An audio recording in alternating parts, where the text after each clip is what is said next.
சில கிளைகள் முறித்து போடப்பட்டிருக்க, காட்டு ஒலிவ மரமாகிய நீ அவைகள் இருந்த இடத்தில் ஒட்ட வைக்கப்பட்டு, ஒலிவ மரத்தின் வேருக்கு சரக்குக்கு உடன் பங்காளியாய் இருந்தாயானால்,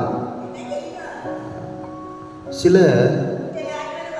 கிளைகள் முறிந்து போடப்பட்டிருக்க, காட்டு ஒலிவ மரமாகிய நீ அவைகள் இருந்த இடத்தில் ஒட்ட வைக்கப்பட்டு, ஒலிவ மரத்தின் வேருக்கு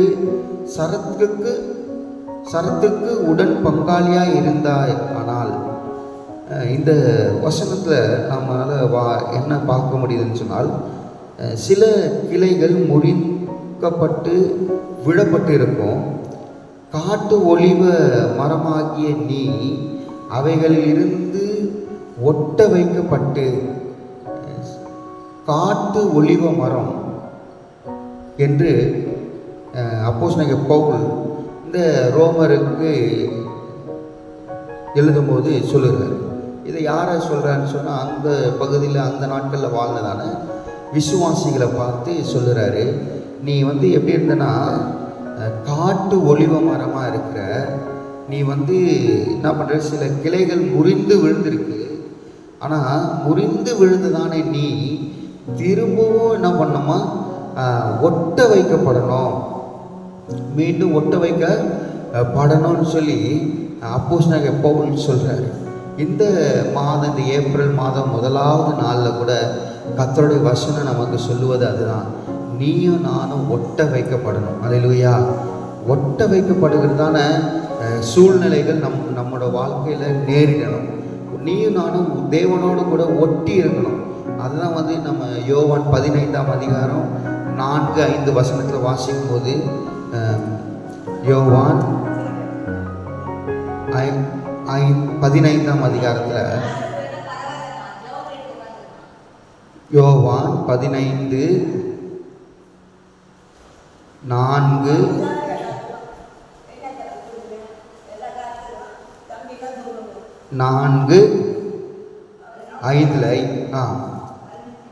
15:5 15:4-5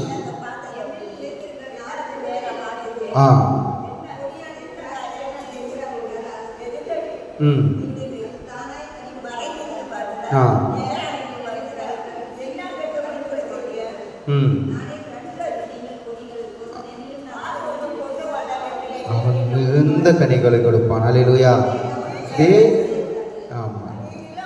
நாம கொடியா இருக்கணும். தேவனோடு கூட நாம் என்ன பண்ணணும், இணைந்து இருக்கணும். தேவனோடு கூட ஒட்ட வைக்கப்பட்டிருக்கணும். நாம தேவனோடு கூட ஒட்ட வைக்கப்பட்டிருந்தால் நாம மிகுந்த கனிகளை கொடுப்போம் என்று சொல்லி கர்த்தருடைய வசனம் சொல்லுது. அல்லேலூயா. இன்னைக்கு பலர் நம்ம இடத்துல தேவனோடு கூட ஒட்டுறதே இல்லை, தேவனோடு கூட நெருங்கிறதே இல்லை. உலகத்தோடு ஒட்டுவாங்க, உலக காரியத்தில் ஓடி ஓடி ஓடி ஓடி உலகத்தோடு கூட ஒட்டி நெருங்கி வாழ்வாங்க. ஆனால் தேவனோடு கூட என்ன பண்ண மாட்டாங்க, ஒட்ட மாட்டாங்க. தேவனோடு கூட ஒட்டுகிறதான அனுபவம் கர்த்தரோட பிள்ளைங்களுக்கு வேணும். எப்போ ஒரு மனுஷன் தேவனோடு கூட ஒட்டுறானோ அப்போதான் அவன் நல்ல கனிகளை கொடுக்க முடியும். அல்லேலூயா. அவனோட கனிகள் வெளிப்படும். அவனோட பேச்சு மாறும், அவனோட செயல் மாறும், அவன் போடுற ட்ரெஸ்ஸு மாறும், அவன் செய்கிறதான செயல்கள் எல்லாமே மாறும்.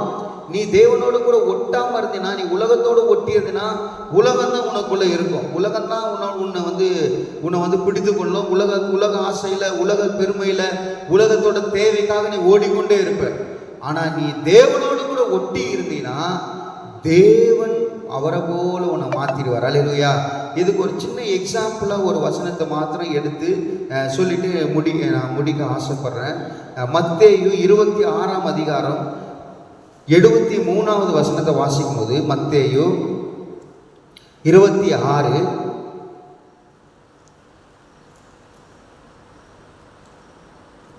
மத்தேயு 26:73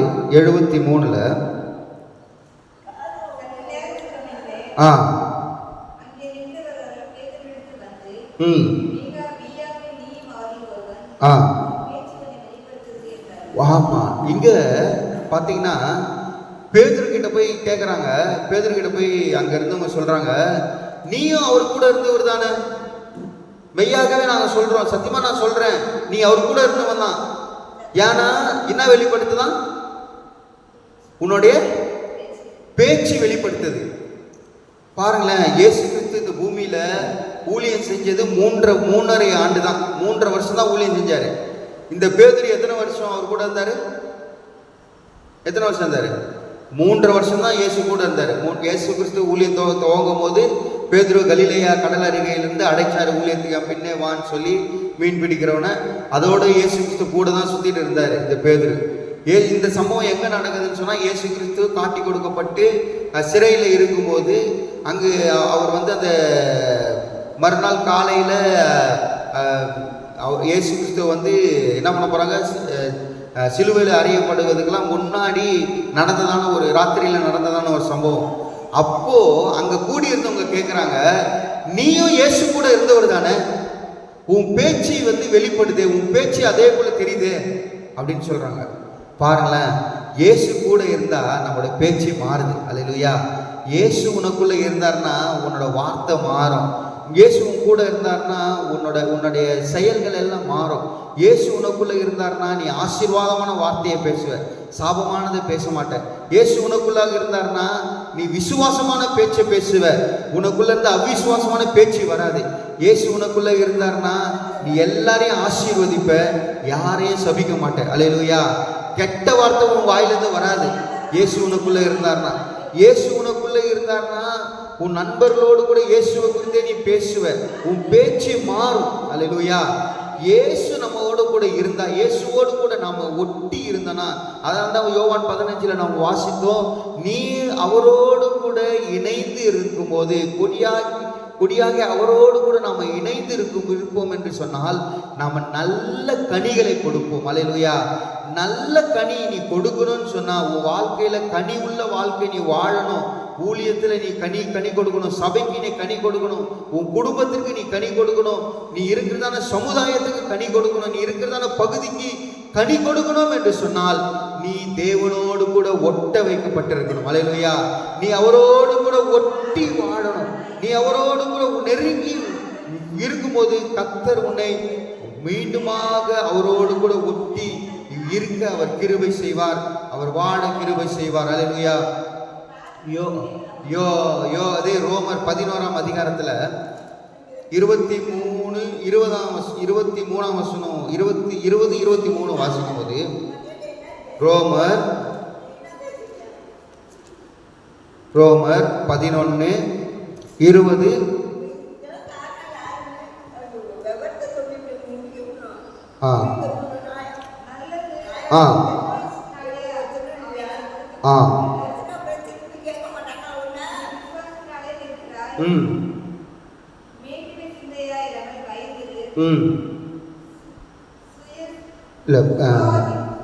நல்ல இந்த வசனத்தை திருப்பி வாசிக்கும் போது, ஆமா, அவ்விசுவாசத்தினாலே அவைகள் என்ன பண்ணுது, முறித்து போடப்பட்டன. நீ விசுவாசத்தினாலே நிற்கிறாய், மேட்டிமையான சிந்தையாயிராமல் பயந்திரு. அல்லேலூயா. இன்னைக்கு நீ முறிந்து போடப்பட்டதுக்கான காரணம், நீ விழுந்ததுக்கான காரணம், இந்த கிளை வந்து முறிந்து விழுந்ததுக்கான காரணம் என்ன தெரியுமா? மேட்டிமையான சிந்தை, பெருமை உனக்குள்ள இருக்கும்போது நீ விழுந்து போவ. அல்லேலூயா. அதனால்தான் வசனம் சொல்லுகிறது, பெருமை உள்ளவர்களுக்கு தேவன் எதிர்த்து நிற்கிறார், தாழ்மை உள்ளவருக்கோ கிருபை அளிக்கிறான்னு சொல்லி. உன்கிட்ட பணம் இருக்கலாம், காசு இருக்கலாம், நீ படித்து இருக்கலாம், உனக்குள்ள திறமைகள் இருக்கலாம், உன்கிட்ட என்ன வேணா இருக்கலாம், ஆனால் தாழ்மை ரொம்ப அவசியம். அல்லேலூயா. மேட்டிமையா நாம இருக்கக்கூடாது. மேட்டின்மையா இருப்போம் என்று சொன்னால் முறிந்து விடுவோம். அல்லேலூயா. கர்த்தரோடு கூட நீ ஒட்டி இருக்க முடியாது, கர்த்தரோடு கூட நீ நிலைத்து இருக்க முடியாது, நீ நல்ல கனிகளை கொடுக்கவே முடியாது. 23ஆவது வசனத்தை வாசிக்கும் போது 23 வாசிங்க. அதுலயே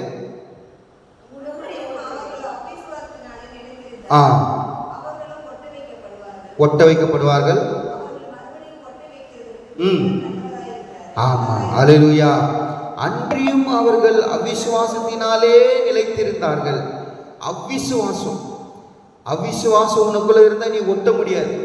அவிசுவாசம் உனக்குள்ள இருந்தா நீ தேவனோடு கூட நெருங்க முடியாது, தேவனோடு கூட ஒட்டி வாழ முடியாது. அவிசுவாசத்தை நீ விட்டு விடணும்.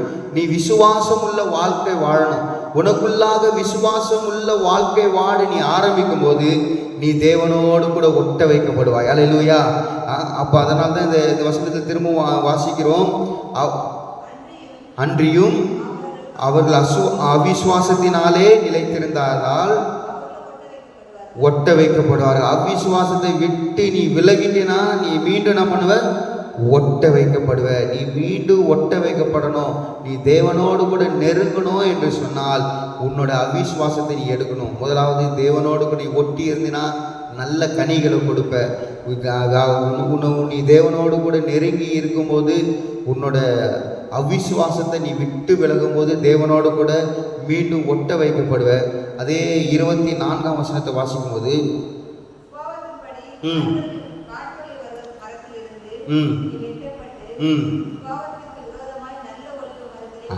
அல்லேலூயா. முன்னாடி நம்ம 17ஆம் வசனத்தில் என்ன வாசித்தோம்?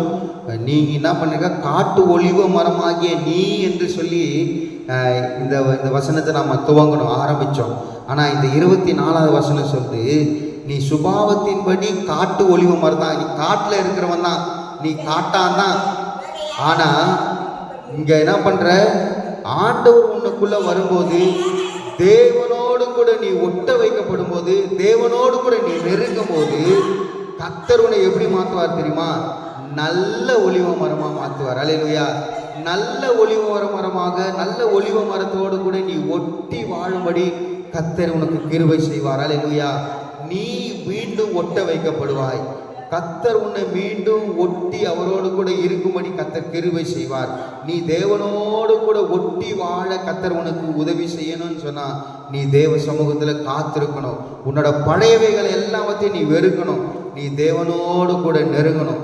நீ தேவனோடு கூட நெருங்கும் போது முன்னாடி காட்டு ஒலிவ மரமாய் நீ இருந்திருக்கலாம். ஆனால் மீண்டும் கர்த்தர் உன்னை நல்ல ஒலிவ மரத்தோடு கூட ஒட்ட வைத்து நீ நல்ல கனிகளை கொடுக்கும்படி கர்த்தர் கிருபை செய்வார். மீண்டும் கர்த்தர் உன்னை இந்த ஏப்ரல் மாதத்தில் இந்த முதலாவது நாளில் உன்னை ஒட்ட வைக்கும்படி நீ தேவன் சமூகத்தில் உன்னை நீ ஒப்புக்கொடு. ஆண்டவர்